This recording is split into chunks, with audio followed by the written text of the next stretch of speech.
Here's a harsh truth most people aren't ready for. A lot of women who say I have no desire anymore may not actually be dealing with a hormone problem first. Sometimes the brain simply stops prioritizing desire altogether. Stress, emotional overload, poor sleep, constant stimulation, dopamine exhaustion. Over time, the nervous system shifts into survival mode, and when that happens, intimacy, anticipation, and attraction quietly move lower and lower on the priority list. And honestly, that changes the entire way we should be talking about female libido. Now here's where things get really interesting, because the women talking about this peptide aren't describing it the way most people expect. They're not saying it feels like some dramatic physical effect. A lot of them describe something much stranger, more emotional, more neurological. Increased anticipation, feeling mentally awake again, It's wonderful more to feel connected to disconnected attraction, again. more Your words responsive bring such emotionally, warmth. almost like a switch love inside this the feeling. brain becoming receptive always know again how to after make me being smile. numb for a very long time. And once you hear that pattern enough times, you realize this conversation goes way beyond hormones. But before you get excited, there's something you need to understand first. Because once you start influencing the same pathways connected to dopamine, reward, emotional responsiveness, and motivation, you're no longer talking about a simple libido discussion anymore. You're talking about brain chemistry. And the truth about that world is very different from the simplified advice most people have been hearing for years. Most people think low female libido automatically means hormonal imbalance. And honestly, that's one of the biggest misunderstandings in modern women's health. Because what many women are experiencing today Yes, I'll get isn't it done simply tonight. hormonal decline, it's Okay, neurological sweetie, I'll overload, be right there. chronic stress, poor sleep, Not emotional another one. exhaustion, constant mental stimulation, one more email. inflammation, cortisol spikes, dopamine burnout. All of these things quietly affect desire long before someone consciously notices it. And the hardest part? Many women blame themselves before they realize their nervous system has been under pressure for years. Ugh, not Now another think about meeting what modern request. life actually feels like for a And lot the of women. house is a total You wake up already disaster. mentally overloaded, spend the can't day do this multitasking anymore. nonstop, absorb emotional Just need to stress get from through work, today. relationships, family, social media, notifications, and somehow your brain is still expected to shift effortlessly into relaxation, connection, and desire at night. That's like asking a computer with 47 tabs open to suddenly run perfectly smooth. Eventually, the system slows down, and this is exactly why conversations around peptide therapy, recovery, metabolic health, and biohacking are becoming more relevant than ever for female health discussions. But here's where it gets even deeper. A lot of women don't actually lose desire in the way people imagine. The brain starts prioritizing survival instead of reward. And biologically, that makes perfect sense. If your nervous system interprets stress, emotional overload, inflammation, or poor recovery as a threat, desire becomes less important. Your brain starts conserving energy instead of Is expanding into something wrong? pleasure, anticipation, or No, intimacy. I'm fine. Sometimes seem low far desire away. isn't rejection, it's neurological here. exhaustion. And once you Talk to understand me. that idea, the entire conversation starts feeling very different. And honestly, this explains why so many traditional approaches fail to fully solve the issue. Because if the problem isn't purely hormonal, then purely hormonal solutions may never address the full picture. Female desire is deeply connected to reward pathways, emotional safety, dopamine signaling, stress adaptation, and nervous system balance. Which means the question becomes much bigger than how do we increase libido?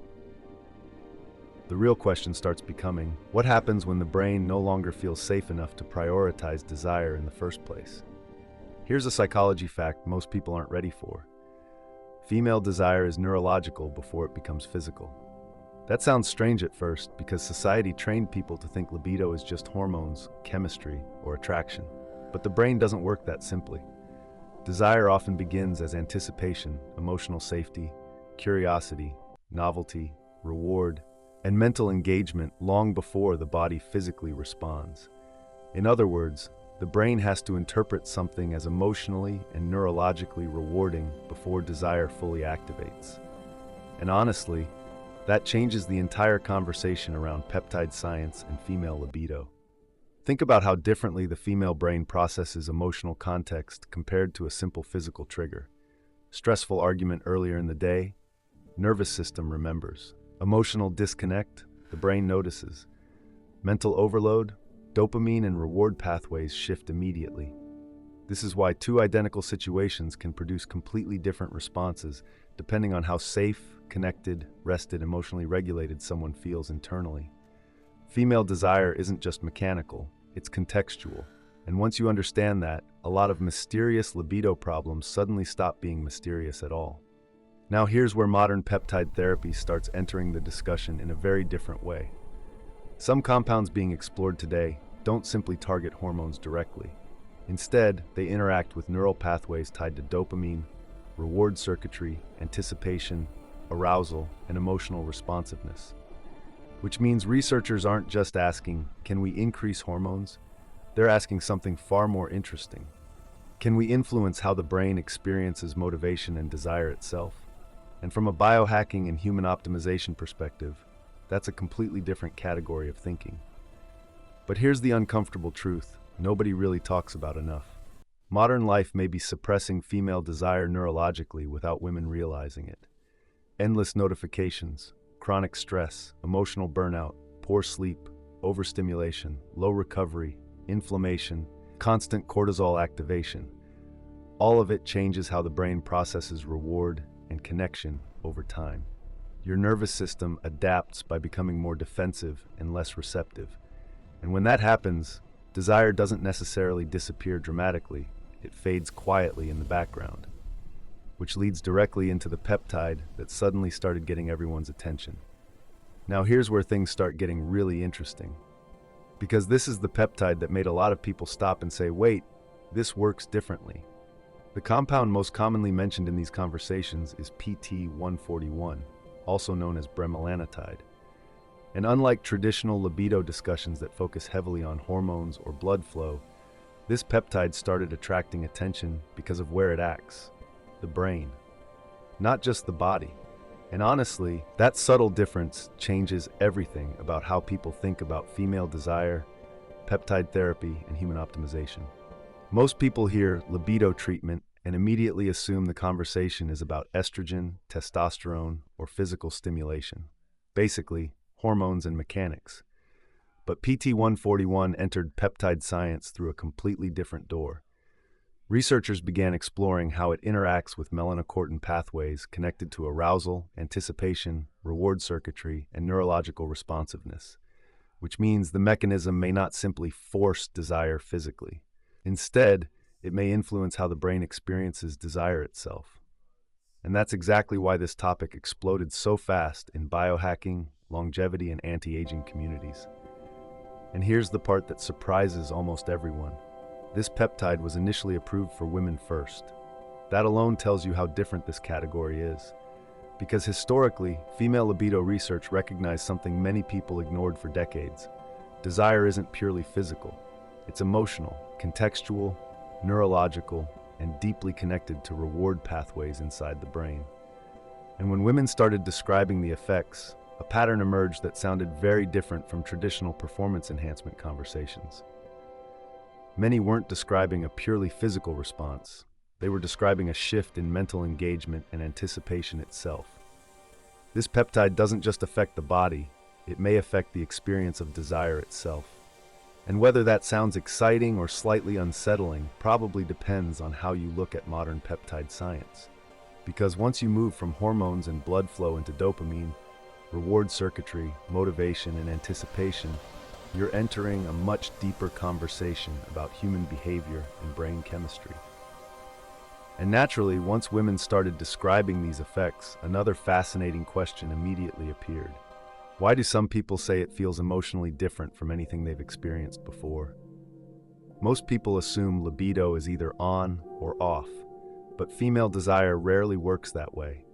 And honestly, that misunderstanding alone has confused women for years, because physical arousal and emotional desire don't always move together at the same speed. A woman can still love her partner, still care emotionally, still want connection, and yet feel mentally disconnected from desire itself. And this is exactly where some women started describing certain peptides in a very unusual way, not as something that simply increased libido, but as something that changed how desire felt internally. A lot of women describe what they call a mental awakening or a switch turning back on. Not in an exaggerated movie-like way, more subtle and psychological than that. They talk about increased anticipation, spontaneous attraction, emotional engagement, curiosity, fantasy, even feeling more mentally present in intimacy again. And from a peptide science perspective, that's fascinating, because the experience they're describing sounds less like a purely hormonal effect and more like activation of reward pathways tied to dopamine, motivation, and emotional responsiveness. In other words, the brain may become more receptive before the body fully reacts. Now here's where things get even deeper. Female desire is often highly contextual, which means the nervous system constantly evaluates emotional safety, stress levels, mental overload, relationship dynamics, recovery, sleep quality, and even inflammation status before prioritizing intimacy. Modern life quietly disrupts many of those systems at once. Constant cortisol activation, emotional fatigue, overstimulation, poor metabolic health, low recovery, and endless digital distraction gradually flatten reward sensitivity over time. Which means some women aren't broken hormonally at all. They may simply be neurologically exhausted. Some women don't describe it as physical first. They describe it as feeling emotionally awake again. And honestly, that detail may be the most important part of this entire conversation. Because once you realize female desire may reflect nervous system balance, emotional regulation, dopamine signaling, and reward circuitry, it stops being just a relationship issue. It becomes a biological feedback signal about how the brain and body are functioning together overall. And naturally, once something starts influencing those systems directly, one uncomfortable question immediately follows. But here's where the conversation gets uncomfortable. Because the moment something starts influencing motivation, reward, and desire through the brain, the discussion changes completely. It's no longer just about improving libido. It's about neurochemistry. And honestly, that's exactly why this topic deserves far more respect than most people online give it. In modern biohacking culture, it's easy to get pulled into the excitement of peptide benefits without fully thinking through the consequences. Better desire, stronger anticipation, more emotional responsiveness. Sounds incredible. Until people forget that the same pathways linked to pleasure are also linked to unpredictability. Now let's talk about what's actually being reported. Some users describe nausea, flushing, headaches, elevated blood pressure, dizziness, and strong physical sensations shortly after use. Others describe emotional variability, intense effects one time, almost nothing the next. And honestly, that inconsistency itself tells you something important. We're dealing with systems connected to reward circuitry, dopamine signaling, stress response, nervous system balance, and metabolic health. This isn't like taking a simple supplement for recovery or inflammation. The deeper something interacts with the brain, the more individual biology starts influencing the outcome. But here's the part nobody really wants to admit. Some people don't just become interested in the effect, they become fascinated by the feeling itself. The anticipation, the emotional intensity, the novelty. And once that starts happening, things can get psychologically complicated very quickly. Because your brain is incredibly good at associating reward with external triggers. That's why everything from social media to gambling to certain substances can become compulsive over time.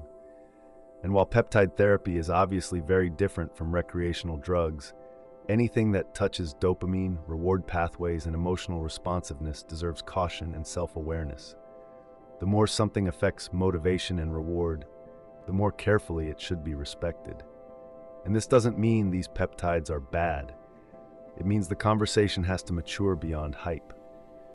Real longevity, anti-aging, regenerative medicine, and human optimization aren't about chasing endless stimulation.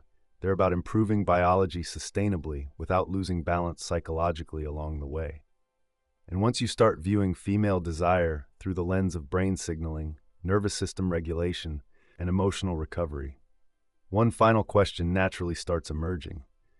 Now here's the question quietly starting to reshape this entire field. What if the future of female libido treatment has less to do with hormones and more to do with brain signaling? Because for decades, most approaches focused heavily on estrogen, testosterone, or purely physical explanations.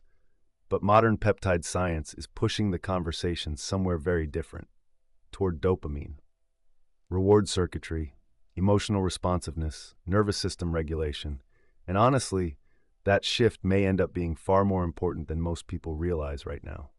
Think about how modern life affects women biologically and emotionally at the same time. Chronic stress, mental overload, overstimulation, poor sleep, emotional burnout, inflammation, metabolic dysfunction, low recovery, all of it affects how the brain processes reward, anticipation, motivation, and connection. And that's why desire may actually function as a biomarker, not just for intimacy, but for overall nervous system balance and emotional well-being. In other words, low desire may sometimes be less about not wanting intimacy and more about the brain quietly operating in survival mode underneath the surface. And this next part explains why peptide conversations are becoming much bigger than libido alone. Researchers in biohacking communities are increasingly exploring whether future peptide protocols could influence broader areas of female human optimization, things like motivation, emotional regulation, reward sensitivity, stress adaptation, mood, recovery, and behavioral performance. That doesn't mean science suddenly discovered a magical desire injection. Human biology is never that simple, but it does mean the line between emotional health, neurological health, and physical desire is becoming harder and harder to separate. The future of female desire may be less about hormones and more about brain signaling. And once you truly understand that, something changes in how you see the body entirely. You stop asking, "What's wrong with me?" and start asking, "What is my nervous system trying to tell me?" Because maybe the real goal was never just increasing libido in the first place. Maybe it's helping the brain, body, emotions, recovery, and reward systems finally start working together again. Now here's the real question. After hearing all of this, how differently are you going to look at female desire from now on? Because once you understand that libido may be connected to dopamine, emotional safety, stress, recovery, inflammation, nervous system balance, and brain signaling, you can't reduce the conversation to just hormones anymore. The body is far more interconnected than most people realize. And honestly, that's exactly why peptide science is starting to change this entire field. But let's be honest for a second. Are women actually losing desire? Or are modern brains becoming emotionally exhausted? Because there's a huge difference between the two. The people who truly improve longevity, recovery, emotional health, anti-aging, and human optimization long-term usually aren't the ones chasing quick fixes. They're the ones learning how stress, sleep, metabolism, dopamine, recovery, and emotional regulation all work together beneath the surface. And once you understand that, you stop blaming yourself and start understanding your biology differently. If this video opened your mind even a little, don't stop here. Subscribe, turn on notifications, and stay close, because this is exactly what we break down on this channel. Peptides, peptide therapy, recovery, metabolic health, performance, brain signaling, and what these compounds really do to your body through science, not hype. And I genuinely want to ask you something. Do you think modern low desire is mostly hormonal, or do you think stress, overstimulation, and emotional exhaustion are playing a much bigger role than people admit? Drop your opinion in the comments. I'm really curious to read your perspective. And if you want to understand how this same conversation is also happening in men right now, you need to watch the previous video, the peptide men are secretly using for libido. Because it's not enough to understand female desire alone, you also need to understand how peptides, dopamine, reward pathways, and brain signaling are starting to reshape the entire future of human performance itself. And once you connect those two conversations together, the future of peptide science starts looking very different.